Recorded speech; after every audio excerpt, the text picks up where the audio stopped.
So I just got back from Captain Marvel, and I can tell you that movie is solidly okay.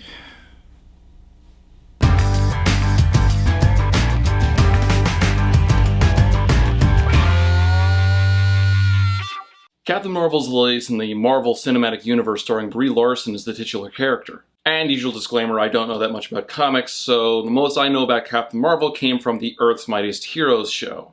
Captain Marvel, or Vers as she's introduced, is actually a special operations soldier for an alien race called the Kree. She also has the unique ability to shoot plasma blasts out of her hands, along with super strength and super endurance. And the Kree have been involved in a centuries-long battle against another band of aliens called the Skrull, shape-shifting monsters that invade and infest entire populations and take them over.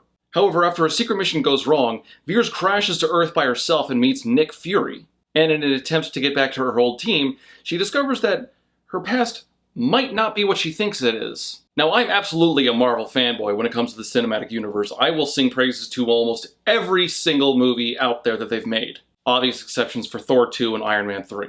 But this one just really didn't feel as good. You've got a lot of people saying that this is one of the best movies in the MCU, and you've got a lot of other people saying that, no, this is one of the worst. It's so bad that Rotten Tomatoes had to change how their rating system worked. And I think both of those are wrong. While the movie's not bad by any stretch, it's also not really that great. It doesn't do anything to really stand out. Other movies like Guardians of the Galaxy or Thor Ragnarok were absolute gutbusters in moments and had a lot of laughs. This one, not really a lot of jokes, and the few that were there weren't really great. A few good ones, but definitely fewer than normal. Other movies, you've got all these great intense action scenes, a lot of big cinematic moments to really get you on the edge of your seat, and this one, I didn't really feel engaged in any of the fight scenes until the very end. Well, there's actually one fight scene that we see in the trailers where she's fighting the alien on the train, and that scene just went on way too long. And then you've got other MCU movies where the characters and the writing is so detailed and so rich and so intense. My God, I'm still traumatized from Infinity War. This one, I mean, again, the characters aren't bad, but you don't really feel anything of any kind of a connection for Captain Marvel until the very end. Part of that is because she put up a really tough front early on and never dropped it. I mean, that's central to her character, admittedly, and it does kind of work itself in well at the very end because, well, you keep beating her down, but she keeps getting up. And I liked that, but at the same time, it made her kind of unapproachable beforehand. That being said, Brie Larson did a pretty good job playing the part. It's just that the writing wasn't up to snuff. Frankly, it feels like they changed writers about halfway through the movie.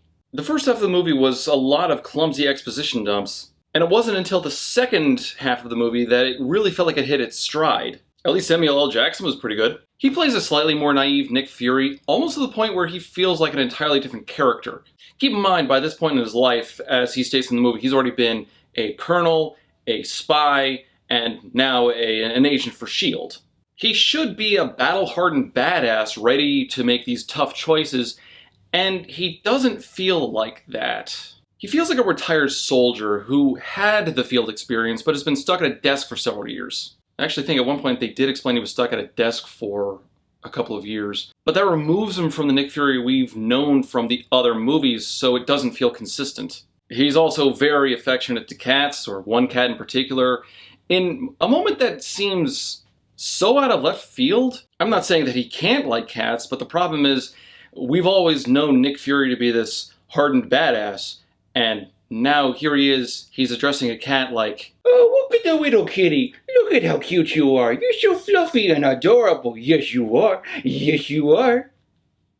Ash, don't act like you don't love this. The pacing also really slows down midway through the movie to the point where nothing really happens for a good 30 minutes. You've got this lull between action scenes, and in that time, all this exposition and all these new characters are introduced, and that could be fine, except after a while it tends to go a little too slow. And you start to miss Iron Man, because if he were here, at least something would have inadvertently blown up. But it does kind of repair itself in the very end. No spoilers or anything, but the final fight, it is enjoyable. Goes on for just long enough without overstaying its welcome.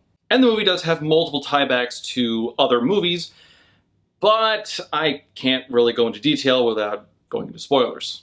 So if you love the Marvel movies, or if you like a female character who won't stay down, Captain Marvel's probably a good movie for you. Otherwise, it's enjoyable if you let it be. Not in the top 10 of the MCU, but it's alright.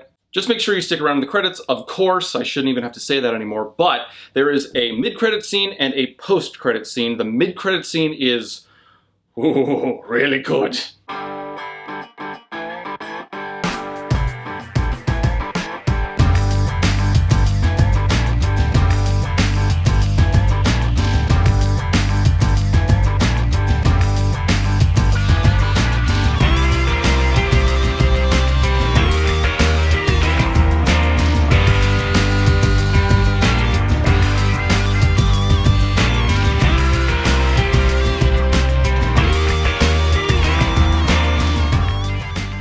But there is one thing I want to discuss real quick, and that does involve spoilers, so that's it for the regular review. The rest of this is just going to be one quick spoiler, so if you don't want that, click out right now. Are they all gone? Okay, good. So, Nick Fury's eyeball. This moment actually did really piss me off when I did some digging into it, because we do find out how Nick lost his eye. And I had been wondering for quite some time if there was going to be some big dramatic backstory. You see, what ends up happening is we go through this whole big climax at the very end of the movie where he's battling up against all these enemy soldiers, and I had seen him before. I figured he was going to lose it in battle or something like that, maybe get tortured. I was hoping for battle. No. It's after the fight, and he's playing with the one cat, and the cat gets annoyed and scratches him in the eye. And that was such a colossal letdown. What could have been this big, dramatic moment of sacrifice turned out to be an ill-timed joke. This moment that could have been Nick Fury's defining moment as a character, how he lost his eye, one of the biggest mysteries into his past. And it's a stupid joke, because the cat scratched his eye and I guess it got infected. But wait! It gets worse than that! If you're as much of a nerd as I am, and you decided to go back and dig up your copy of The Winter Soldier, you'll remember there's a scene where Nick Fury had to take off his eye patch, and you actually got to see the scar in his eye. There was one singular cut going down this direction, but in this movie, you've got 3 thin cuts from a cat scratch, not the singular deep cut.